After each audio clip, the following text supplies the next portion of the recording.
Yes, thank you. So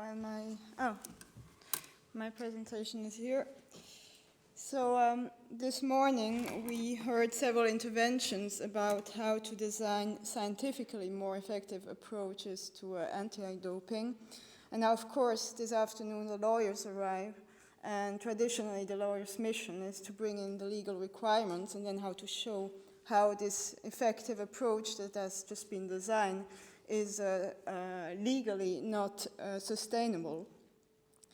So I'm glad I'm not the first lawyer to speak since the program has been changed in the meantime.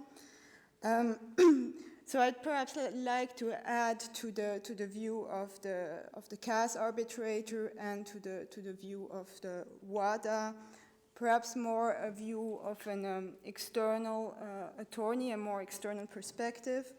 And in fact, I'd like to try something different than to try to show that the approaches are not sustainable and show that ultimately science and law do not have to be conflicted, but instead they need to collaborate, much like Michele Bernasconi already said this morning. So to demonstrate how this can be achieved, I would like to be slightly broader than the biological passport.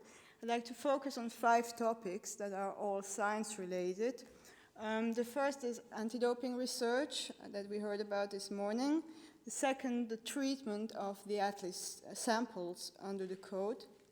Then issues related to the analytical procedures. Fourth, very importantly, the use of evidence, how to use evidence as a tool to create more effective ways of tackling doping.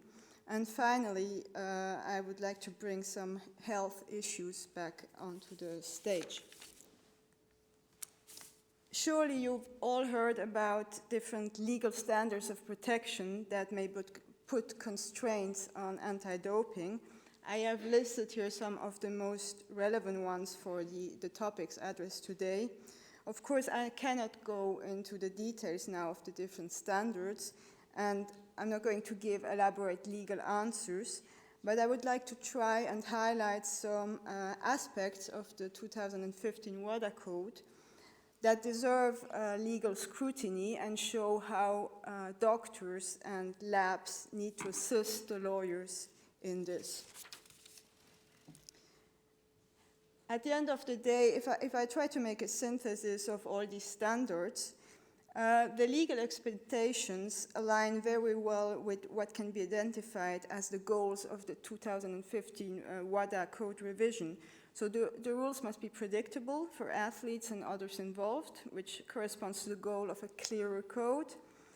The solutions chosen must respond to legitimate interests, which means that the fight against doping must become smarter.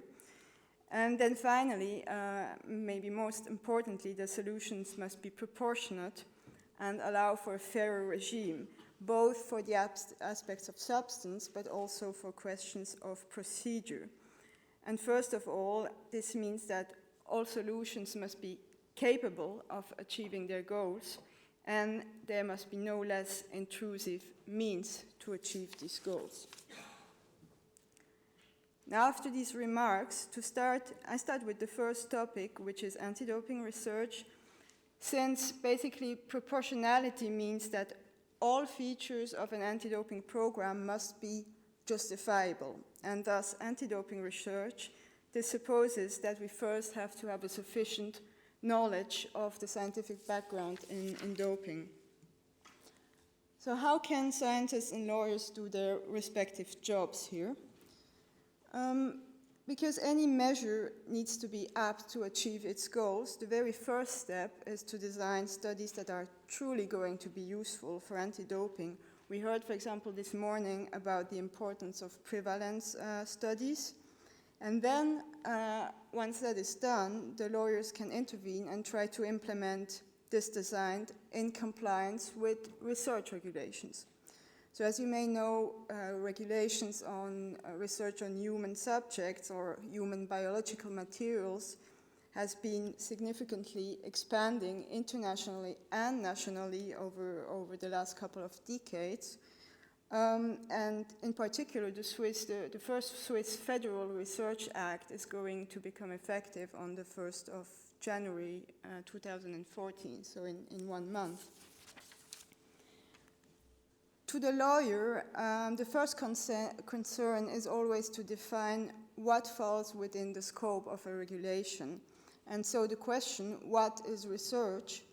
So broadly speaking, I can't go into the details, but to speak broadly, it is a systematic activity that aims at potentially acquiring generalizable knowledge in a particular field, and which is conducted according to a predefined method. Of course, from a legal viewpoint, it's the borderline situations that are always the most interesting. And in anti-doping, these are in particular the question of quality assurance of the analysis, which is explicitly mentioned in the comment of the new WADA Code as not pertaining to research. And then, of course, doping control, so anti-doping purposes themselves. One major issue, of course, that needs discussing here, that I cannot go into the details either, but we will certainly discuss it tonight or tomorrow, is the status of the monitoring program. So once an activity is defined as research, it's subject to various requirements, which also apply to anti-doping, of course. The main issues that need to be considered is first, you need to ensure that athletes give a free and informed consent. Then there is need to discuss how we're going to treat the samples, meaning whether they are better anonymized irreversibly, or whether to handle them in some sort of coded form. And then, of course, one must have regard to all the national or international requirements that could exist, which may include, for example, approval by ethics committees.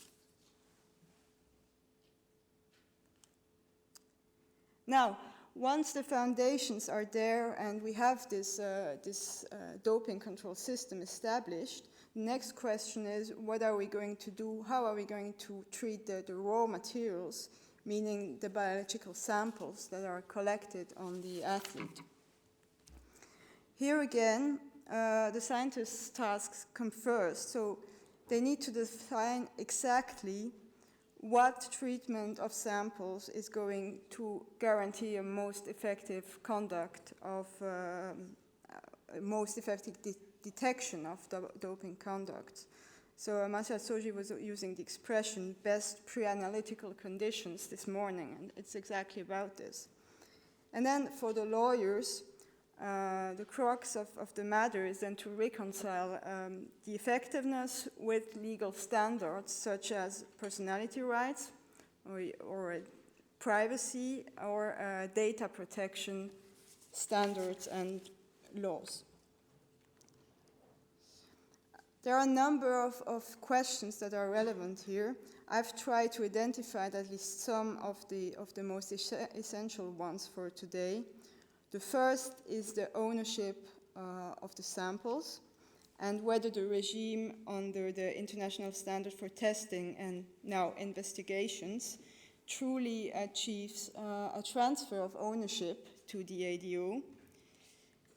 Then the second is to recognize that regardless now of this question of ownership, the individual, so the athlete, at the source of the materials always retains some rights over these materials in Switzerland and under Swiss law, for example, based on his personality rights.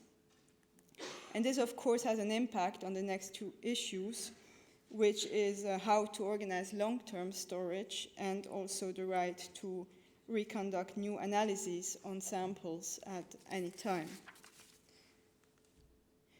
I have to go very quickly over these points because I cannot discuss all this zone of conflicts that may arise between the ownership and surviving athlete rights on the samples. But here you have some examples that we'll surely discuss, and that we need to discuss between scientists and lawyers to understand exactly what we are all about. Now, laboratory analysis. Of course, it makes no sense to design an optimal collection of samples if then the analysis is not also well thought through. The WADA Code 2015 introduces some amendments that are interesting and are intended to improve and strengthen analytical procedures, and are very interesting both from the scientific, I assume, but also from the legal perspective.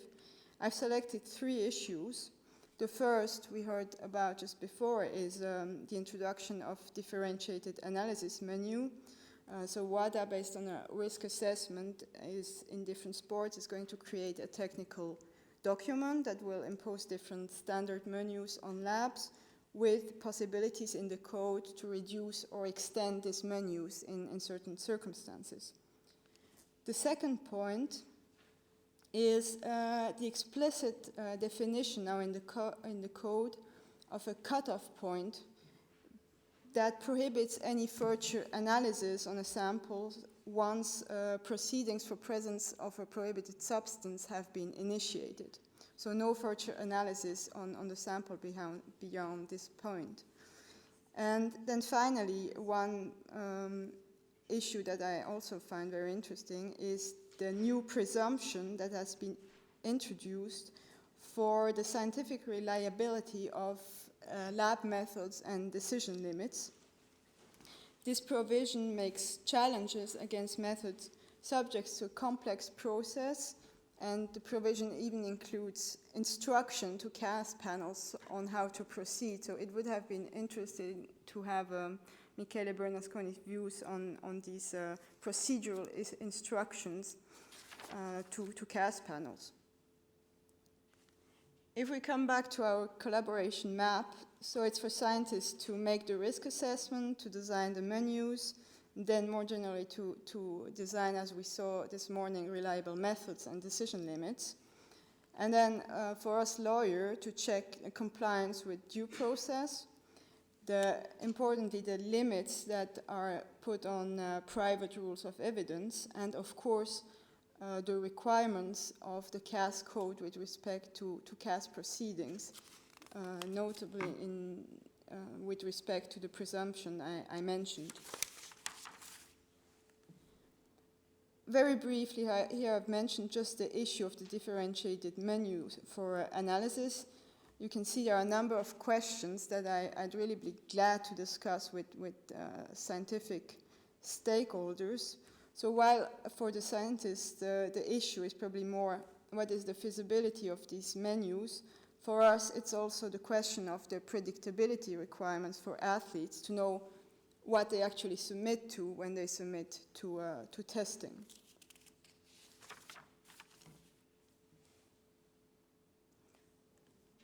So the doping control, as elaborate as it may be, it must always keep in mind that the most frequent outcome ultimately is going to be legal proceedings before anti-doping panels, and then possibly before CAS panels.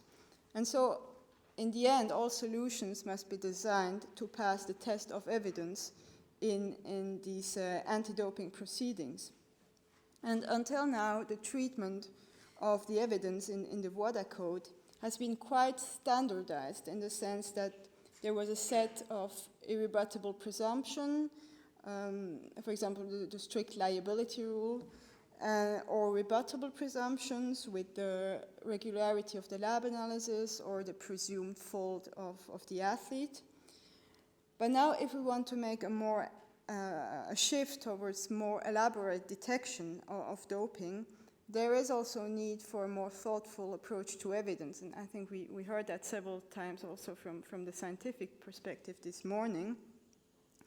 And these tools can, in my view, not only be used for athlete profiles, but they can benefit the whole anti-doping prosecution, even more traditional approaches to doping control.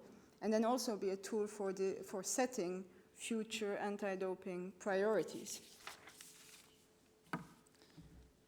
So a few issues here also. This is sort of my PhD domain, so I would like to discuss that with each of you for some hours at least. But then I had to restrict the presentation to some essential questions. The first is to keep verifying openly and again whether the allocation of the burdens of proof is really still adequate, in particular if there are new medical insights or new scientific findings. We saw, for example, the examples of the clenbuterol contaminations this morning. So the whole question that could arise is, can we still maintain a presumption of fault for these kind of situations? The second aspect is to analyze very precisely the evidentiary value of the profiles, and this relates also to these three next aspects, which is to design more formalized methods for the evaluation of the evidence, in particular how to combine multiple evidence to reach anti-doping decisions. For example, combining analytical results with intelligence. We heard several times the term intelligence, gathered from various sources. And then very importantly, it's to explore the respective roles between roles and responsibilities of the scientific experts and then the legal hearing panels. We have seen the tools that anti-doping labs work with, for example, with probabilities and probability assuming doping, assuming a clean athlete. And so we really have to explore how to translate that into legal terms. So this is perhaps a domain where the cooperation between sciences and law is most important if the whole system is to be coherent. For the scientists, it means having good tools in place to evaluate the evidence, but also to be able to explain the stakes to those who will then make the decision. And for the lawyers, first we need to identify the limits that apply to rules of evidence. For example, if we have burdens and standards of proof that depart from ordinary legal national law regimes, and of course compliance with data protection for intelligence in particular. And finally, but very importantly, lawyers need to be willing to get trained in the evaluation of the evidence and the drawing of legal conclusions therefrom. Of course, I cannot conclude the presentation without addressing one of the pillars of anti-doping, which is the athlete's health. And in fact, the declaration that was adopted at the end of the Johannesburg conference on the 15th of November begins with a statement that highlights the importance of health. So I would really like to stress today that it cannot be anti-doping or health, but from a legal perspective, it must be anti-doping and health, and I think from everyone's perspective, indeed. So this "and" is going to be more and more inescapable if monitoring of, that was not very healthy, if monitoring of athlete profiles becomes the instrument of choice. Because inevitably, these profiles are going to produce collateral health data. It's going to make the role of the athlete's doctor something that may need to be formalized more specifically in the regulations. And it should also command greater efforts to be put into training of staff in doping control. So here again, the challenge is for science and law to find a common understanding. What the scientists should produce is really an open assessment of what health data is actually being gained in those profiles and how to use that data without undermining anti-doping efforts. And for us lawyers to make suggestions as to how to use that data, having in mind medical law and, for example, confidentiality requirements.